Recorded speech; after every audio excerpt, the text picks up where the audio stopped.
Pozdrav svima, dobrodošli na Sat prirode i društva.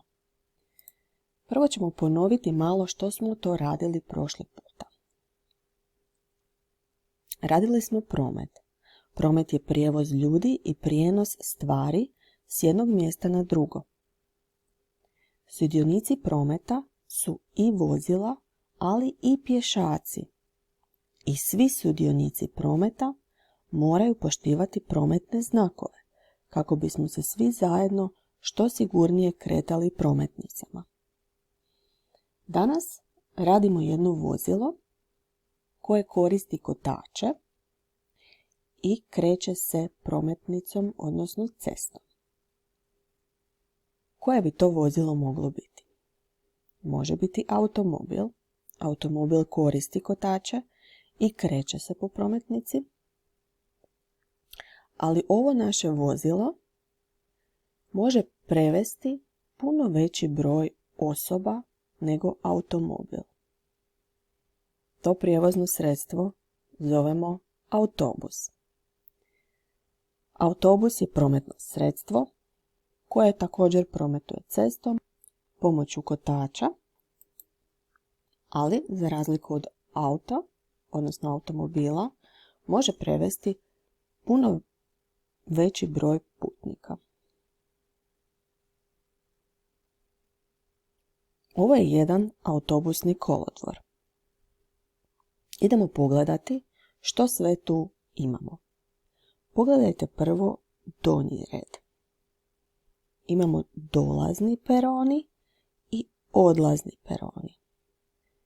Peroni su mjesta gdje autobusi dolaze ili odlaze na autobusni kolodvor.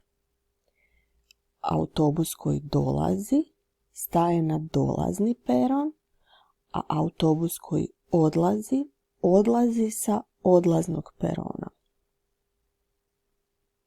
Da bismo putovali autobusom, potrebno je kupiti putnu kartu. Putne karte putnici kupuju na blagajni. U čekaonici putnici čekaju polazak ili dolazak autobusa. U garderobi putnici mogu odložiti svoju prtljagu. Ono što je jako važno za autobus je njegov vozni red. Svaki autobus ima svoj vozni red, a on nam govori vrijeme odlaska i dolaska autobusa. Pa ponovimo sve što smo sada čuli. Dakle, peron, to je mjesto na autobusnom kolodvoru s kojeg autobusi odlaze i dolaze. Putna karta nam je potrebna kako bismo mogli putovati autobusom. Čekaonica je mjesto gdje putnici čekaju polazak ili dolazak autobusa. Garderoba je mjesto gdje putnici mogu odložiti svoju prtljagu. I vozni red je vrijeme odlaska i dolaska autobusa. Zaposlenici koji rade na autobusnom kolodvoru i u autobusima su prometnik. Prometnik se brine o točnom polasku i dolasku autobusa. Vozač. Vozač je osoba koja upravlja autobusom. I kondukter. Kondukter je osoba koja pregledava putne karte. Oni se svi zajedno brinu da putovanje od početka do kraja bude sigurno i ugodno. U autobusu se moraš ponašati pristojno.